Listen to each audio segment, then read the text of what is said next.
టాలీవుడ్ బంద్ వ్యవహారం మరో మలుపు తిరిగింది. బయట వాళ్లతో షూటింగ్లకు ప్రొడ్యూసర్లు రెడీ అయ్యారు. ఛాంబర్కి అనుబంధంగా ప్రొడ్యూసర్ గిల్డ్తో కలిపి కొత్త టెక్నీషియన్లను తీసుకునేందుకు ఆన్లైన్ అప్లికేషన్ రెడీ అవుతున్నాయి. ఇక టెక్నీషియన్లకు 1000 రూపాయలతో కొత్త మెంబర్షిప్ కార్డులు ఇస్తామని ఛాంబర్ తెలిపింది. ఇక ఇదే అంశంపై మరింత సమాచారం మా ఫిలిం రిపోర్టర్ గంగాధర్ అందిస్తారు. గంగాధర్, చెప్పండి. సింధు, టాలీవుడ్ లో ఎంప్లాయీస్ ఫెడరేషన్ వర్సెస్ ప్రొడ్యూసర్స్ చర్చలు అయితే కొలిక్కి రాలేదు. అయితే ఫిల్మ్ ఫెడరేషన్ 30% వేతనాలు పెంచి ఇవ్వాలని డిమాండ్ చేస్తున్నారో ఆ డిమాండ్ కి అయితే నిర్మాతలు అయితే అంగీకరించలేదు. ఎందుకంటే ఆల్రెడీ ఇప్పటికే యూనియన్స్ కి సంబంధించిన వర్కర్స్ కి చాలా వాళ్ళకి పే చేస్తున్నాం. ఎందుకంటే నైపుణ్యత లేని వారికి ఉన్న వారికి కూడా ఈక్వల్ గా అత్యధికంగా పే చేస్తున్నాం. బయట చూసుకుంటే ఐటీ ఇండస్ట్రీలో కావచ్చు, సాఫ్ట్వేర్ ఇండస్ట్రీలో కావచ్చు, వాళ్ళకి ఇచ్చేదానికంటే వీళ్ళు ఎంప్లాయీస్ కి ఎక్కువ ఇస్తున్నాం. పైగా వీళ్ళు షెడ్యూల్స్, కాల్ షీట్స్ ప్రకారం పనిచేస్తున్నారు. కాల్ షీట్స్ ప్రకారం పనిచేసినప్పుడు ఇంత టైమింగే ఉంటది. మళ్ళీ ఇంకో కాల్ షీట్ వచ్చినప్పుడు అదనంగా కూడా పే చేస్తున్నాం. రోజుకు 1800 దాకా ఒక్కోసారి పే చేయాల్సి కూడా వస్తుంది. ఇంత మొత్తంలో ఇప్పటి వరకు చూసుకుంటే ఏ ఇండస్ట్రీలో కూడా ఇంత మొత్తంలో పే చేయట్లేదు. కానీ ఫిల్మ్ ఇండస్ట్రీలోనే ఇంత మొత్తంలో ఎక్కువగా పే చేస్తున్నామని కూడా అయితే నిర్మాతలు అయితే చెప్తున్నారు. ఈ నేపథ్యంలోనే ఇది యూనియన్ వర్కర్స్ ఎవరైతే 30% పే స్కేల్ పెంచి ఇవ్వాలి, 30% తమకు వేతనాలు పెంచి ఇవ్వాలంటున్నారో దీన్ని ఒక బెదిరింపు చర్యగా దీనిగా భావిస్తూ నిర్మాతలు అయితే కొత్త నిర్ణయానికి అయితే వెళ్తున్నారు. ఎందుకంటే 30% వేతనాల కోసం వాళ్ళు డిమాండ్ చేయడం కరెక్ట్ కాదని, ఆ స్థాయిలో పెంచడం అయితే అసాధ్యమని కూడా నిర్మాత అయితే తేల్చేశారు. డిమాండ్లకు ఒప్పుకుంటేనే షూటింగ్స్ కు వస్తామని కూడా కార్మికులు కండిషన్ పెట్టడంతో కార్మికుల బెదిరింపులకు తాము భయపడేది లేదని కూడా ఛాంబర్ అయితే తేల్చి చెప్పింది. కొత్త వాళ్ళతో షూటింగ్స్ చేయడానికి అయితే ఛాంబర్ అయితే ఇప్పటికే సిద్ధమవుతుంది, కార్యాచరణ కూడా రెడీ చేస్తుంది. ఎందుకంటే ఇప్పటికే నిపుణులు, సిబ్బంది కోసం అయితే నోటిఫికేషన్ కూడా ఇచ్చింది, ఒక ఈమెయిల్ అడ్రస్ కూడా ఇచ్చింది.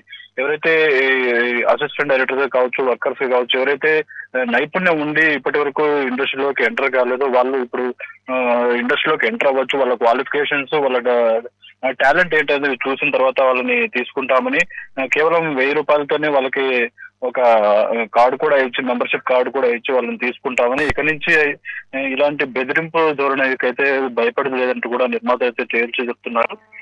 ఛాంబర్ నిర్ణయంతో అయితే కార్మికులు ఒక్కసారిగా ఉక్కిరి బిక్కిరి గురయ్యారు. ఎందుకంటే తాము 30% వేతనాలు పెంచి ఇవ్వాల్సిందిగా డిమాండ్ చేస్తున్న నేపథ్యంలో నిర్మాతలు ఈ నిర్ణయం తీసుకోవడంతో కార్మికులు ఏకంగా వాళ్ళు నష్టపోయే అవకాశం ఉంది. ఎందుకంటే ఒక రోజు 2 రోజులు పనికి వెళ్ళకపోతేనే గడవలేని పరిస్థితిలో చాలా మంది కార్మికుల పరిస్థితులు ఉన్నాయి. ఈ నేపథ్యంలో ఇప్పుడు షూటింగ్ సాగిపోవడం, ఒకవైపు పని దొరకపోవడం, ఇంకోవైపు తమ ప్లేస్ లో కొత్త వారిని తీసుకోవాలని నిర్ణయం రావడంతో అయితే కార్మికులు అయితే భయభ్రాంతులకు గురవుతున్నారు. మరి ఫెడరేషన్ సభ్యులకు సంబంధించి వాళ్ళు ఇంకా ఈ నిర్ణయానికి కట్టుబడి ఉంటారా లేదా నిర్ణయాన్ని మార్చుకుని పనిలోకి వస్తామని చెప్తారని కూడా తెలియాల్సింది. అలాగే దీనికి సంబంధించి federal of western India cine employees కూడా మరోవైపు ఫెడరేషన్ సభ్యులకు సంఘీభావం తెలిపారు. ఈ నేపథ్యంలో ఈ రోజు ఛాంబర్ లో కూడా కీలక సమావేశాలు అయితే జరుగుతున్నాయి. నిర్మాతలు, ఫిల్మ్ ఛాంబర్ ప్రతినిధులు అయితే ఇవాళ భేటీ అవుతున్నారు. భేటీ తర్వాత లేబర్ కమిషన్ అయితే కలవబోతున్నారు. ఎందుకంటే గతంలో ఒక లేబర్ కమిషన్ నుంచి ఒక ఆర్డర్ వచ్చింది. ఆర్డర్ కి సంబంధించి అందులో కూడా ఈ వేతనాలకు సంబంధించి అయితే క్లియర్ గా ఉంది. ఎవరు ఇది పెంచి ఇంత 30% పెంచాలన్నది ఎక్కడా లేదని కూడా అయితే వాళ్ళు చెప్తున్నారు. ఈ నేపథ్యంలో ఇటు లేబర్ కమిషన్ అలాగే సుప్రీంకోర్టు ఇచ్చిన గైడ్ లైన్స్ కూడా ఎవరితో అయినా ఎక్కడైనా పని చేయించుకోవచ్చు ఒక గైడ్ లైన్స్ ఉండడంతో ఇక్కడ స్థానికులు ఒకవేళ దొరకకపోతే ఇతర రాష్ట్రాల నుంచి కూడా తీసుకొచ్చి పని చేయించుకుంటాం, కానీ సినిమాల షూటింగ్స్ ఆపే ప్రసక్తి లేదని కూడా అయితే నిర్మాత అయితే తేల్చెప్తున్నారు. ఈ నేపథ్యంలో ఈ రోజు లేబర్ కమిషన్ కు కూడా వెళ్లే అవకాశం కనిపిస్తుంది నిర్మాతలు అలాగే ఛాంబర్ ప్రతినిధులు. మరి ఇటు తెలంగాణ ప్రభుత్వం దీని మీద ఎలాంటి నిర్ణయం తీసుకుంటుంది ఏంటనేది కూడా వేచి చూడాల్సింది. Thank you Gangadhar.